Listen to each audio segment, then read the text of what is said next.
Hello, Brickdark here. Today I'm reviewing the LEGO Overwatch Dorado Showdown set, which has 3 minifigures, 419 pieces, and retails for $30 in the United States, where it released January 1st, 2019. Our first minifigure is Soldier 76, who is exclusive to this set. He comes with this massive oversized rifle, which is about the size of him. Does use that new Overwatch gun mold as well as some other pieces to try and get that shaping down, and I think it works fine. They tried to make realistic guns look more blocky and more kid-friendly. This is supposed to be like an assault rifle after all. As for the character itself, has some nice gunmetal grey legs, which you can see the shine to that. Pretty nice torso print. Zoom in a little closer.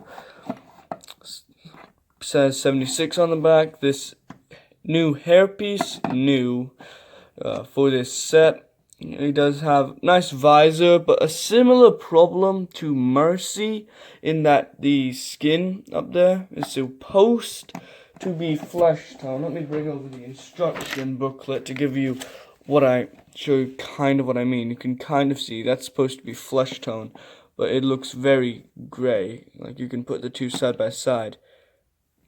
It's supposed to be flesh tone, but it is grey. However, it's not a big deal, unlike the Marcy, so I can let it pass. But that's it for 76. Here's McCree, the other exclusive character to this set. He does use this cloth bit, which hides some nice torso printing. Pretty accurate, and I really like how this turned out. Has this nice big cowboy hat and a pretty accurate expression. I think the skin tone might be a tad dark, but I think it still is pretty recognizable for fans of the game. What I do wish that they had done, however, was use the new LEGO Movie 2 Rex cowboy hairpiece, so then they could have an alternate expression. Instead, they just use the old like Indiana Jones fedora, I believe this is. Which isn't bad, but I wish they maybe had an alternate expression. But they do include his hair piece instead, if you want to have it like that. He looks much better with the cowboy hat on, just saying. So, that's it for McCree. Here is Reaper, this is the cheaper set to get him in. He also comes in Watch Point Gibraltar, but with the ghost legs to show him, like, teleporting. Does come with two identical shotgun builds, which are made very blocky in order to kind of distract from the fact that these are shotguns. As for the figure himself, he does have a similar problem where I think that's supposed to be a little bit lighter color, but it works because it looks more fleshed out and more like the Grim Reaper's face. Has what might be a new cape cut in an older cape style material, you can see. Bit of printing on the back, as well as some shotgun shells in his torso. But that is it for the minifigures of this. Let's take a look at quite a lot of builds in this set. So there's 3, maybe 4 builds. You have this little health canister, the Payload Truck, and then you have this building and this market stall, but you could consider those different builds because they're not attached very strongly. But let's take a look at the building and marketplace first. So the marketplace attaches to the building just by this little black Spider-Man web piece, as I like to call it. You have this candle up here, 2 nice lanterns. Then on the side you have pretty nice sticker which shows old Soldier 76, like young, I guess you could say is. Then, as you can see just in there's another sticker for Soldier 76.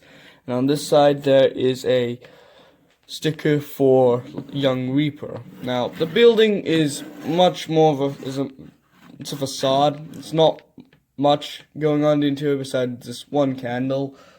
It does look very nice, like they get some very nice shaping up front, with a lot of these nice curved pieces and the way they get this curve on the roof. But I do wish there was maybe a little bit more of an interior, because I think this might be where you start off. You can also move these window bits up. They're just on clips. Then for the market stall build, let me just adjust the camera. You have this string of lights, which is pretty nice, as well as this different lantern. And again, this can just attach to the building just like that. There's this little cover over the market stall, which holds this crate, which has some bananas and some cherries inside. Pretty simple build, but it gets the job done.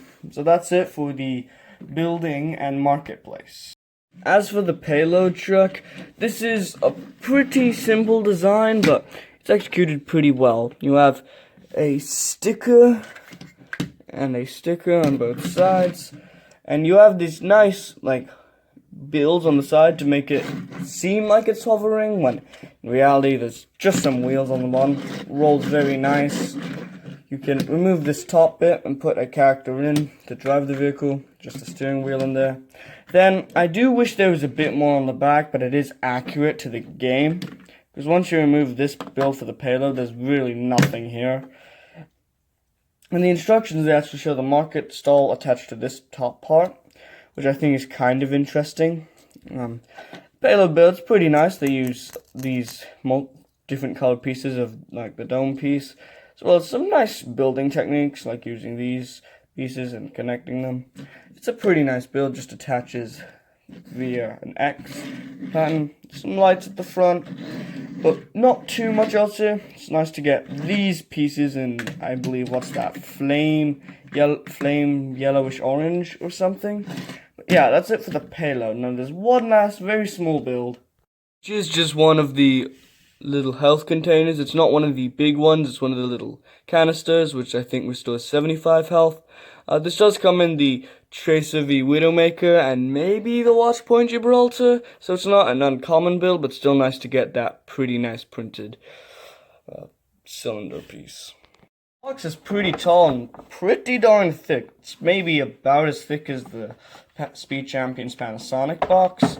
And on the other side, it has an alternate way to show the box with the characters' names, which is pretty cool. But yeah, that's it for the box. 2 instruction booklets. This last one just shows on the back how to attach the Tracer v Widowmaker to the Watchpoint Gibraltar set. It's decently cool, but yeah, not much else here. So overall, the Dorado Showdown set is a pretty good set. You get 2 exclusive characters, one character who only comes in a $90 set. You get a nice print, and you also get a very nice design for like a Mexican architecture and market stand. Now the truck, I will say, the back of it is rather empty, and I think the truck's kind of boring. And some might find that the lack of play features in the set might be a bit of a turn-off, but I still think this is a pretty nice thing to look at. You can look at this and think, even if you're not into Overwatch, you see this and you think, this is from Mexico, this is Mexican architecture. And I think that's really where the set shines, in that they were able to capture the type of architecture we don't really see in LEGO too often. We might have seen it once or twice before this, but this is probably like the first real time we've seen something like this. So all that considered, I would rate this a 7 out of 10. Play feature or something maybe would have been nice, and maybe another figure, but this set is only $30. So with all that considered, see you guys later. Peace.